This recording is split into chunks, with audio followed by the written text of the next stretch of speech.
Halo, aku Sharon, umurku 15 tahun. Aku mau sharing tentang betapa baiknya Tuhan sehingga Ia memampukan aku untuk mengampuni papaku sendiri. Mungkin di luar sana banyak orang yang mendapat figur dari seorang bapaknya, tapi nggak dengan aku.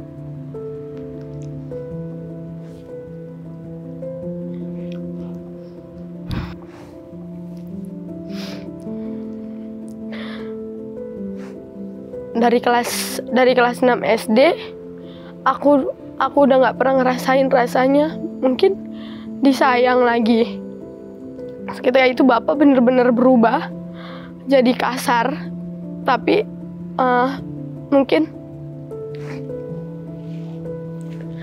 tapi Bapak nggak pernah main tangan, tapi kata-kata Bapak bener-bener membuat anaknya atau istrinya sakit hati.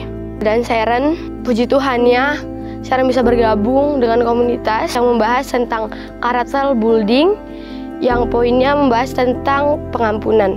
Dan Sharon ngerasain begitu besarnya kasih Tuhan di hidup Sharon, sehingga Tuhan mampu membuat Sharon mengampuni Bapak Sharon sendiri, yang awalnya Sharon cuma bisa ngampunin di mulut doang, nggak bisa ngampunin di hati.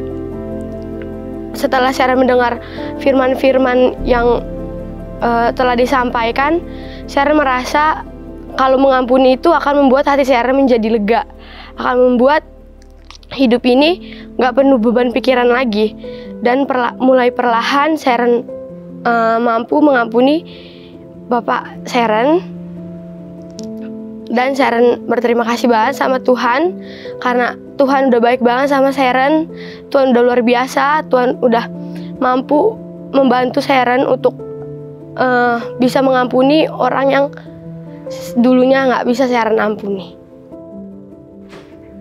Saya Anya, saya terlahir di keluarga yang bukan orang Kristen, dan keluarga saya mengalami broken home yang benar-benar hancur. Papa pergi, mama juga pergi. Mereka memilih orang lain dibandingkan saya, anak kandungnya sendiri. Di hati benar-benar kecewa sih. Tapi kayak awalnya belum bisa mengampuni, karena saya merasa kayak saya hidup sendiri, saya nggak punya siapa-siapa lagi. Kayak nggak tahu nantinya mau kemana. Tapi dengan bergabungnya dengan komunitas saya di Youth City The Bukit ini, yang minggu-minggu ini membahas tentang karakter building, salah satunya adalah mengampuni. Di situ saya tertegur dengar firman-firmannya, kayak kamu harus mengampuni Anya. Tuhan bicara. Tuhan bilang kamu harus mengampuni, karena mereka itu tetap orang tuamu buat selamanya.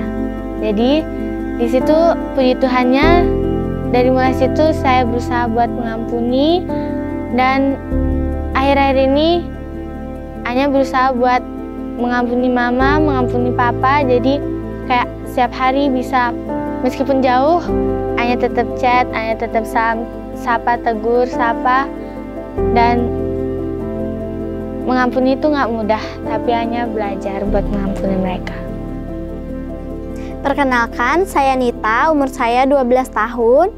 Sekarang saya mau sharing sedikit tentang betapa Tuhan itu sangat baik terhadap saya dan memulihkan hati saya.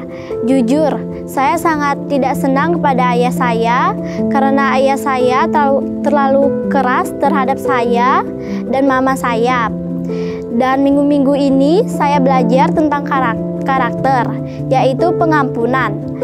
Saya mulai saat ini belajar untuk mengampuni ayah saya, dan itu semua karena berkat Tuhan. Halo, nama saya Jamie. Saya ingin sedikit sharing tentang bagaimana Tuhan memulihkan hati saya terhadap papa saya. Jujur, saya sangat benci dengan sikap papa saya yang sangat keras kepada mama saya dan sering memperbandingkan kedua adik saya. Hingga saya bertumbuh dengan akar kepahitan, sering melawan, sering memberontak. ada suatu momen di mana saat saya sangat benar-benar benci dengan papa saya hingga saya berkata, awas deh nanti bakal aku balas lebih keras lagi. Puji Tuhan saya disadarkan melalui komunitas saya di mana minggu-minggu ini membahas tentang karakter building atau salah satu temanya yaitu pengampunan. Dan saya diingatkan kembali melalui ayat Alkitab yaitu Roma 12 ayat 17 sampai 18. Janganlah membalas kejahatan dengan kejahatan, lakukanlah apa yang baik bagi semua orang. Sedapat-dapatnya kalau hal itu bergantung padamu, hiduplah dalam perdamaian dengan semua orang. Saya tahu ada banyak hal yang terjadi dalam hidup saya dan semua mendatangkan kebaikan. Puji Tuhan sampai saat ini saya masih berdiri dan sudah banyak perubahan yang terjadi hingga saya sudah bisa menerima papa saya dengan keadaan saya dan saya menolak untuk sakit hati, dan saya juga sangat bersyukur bisa bergabung di komunitas saya yang luar biasa ini. Ketika orang menyakitimu atau berbuat jahat kepadamu, saya mau ibaratkan begini. Ada orang membawa air segelas dan isinya racun. Engkau tahu bahwa isi dalam gelas itu adalah racun. Jika kau minum, engkau pasti terracuni dan mati.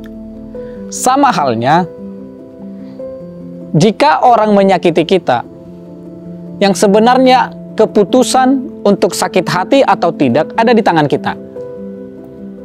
Maka firman Tuhan pernah bilang begini, janganlah membalas kejahatan dengan kejahatan. Lakukanlah apa yang baik bagi semua orang. Sedapat-dapatnya, kalau hal itu bergantung kepadamu, hiduplah dalam berdamaian dengan semua orang. Sedapat-dapatnya, berdamailah bagi semua orang. Kita nggak bisa larang orang menyakiti kita dan berbuat jahat kepada kita. Tapi kita bisa tolak untuk tidak sakit hati terhadap orang-orang lain, apalagi membalasnya. Belajarlah untuk mengampuni dan mengasihi mereka.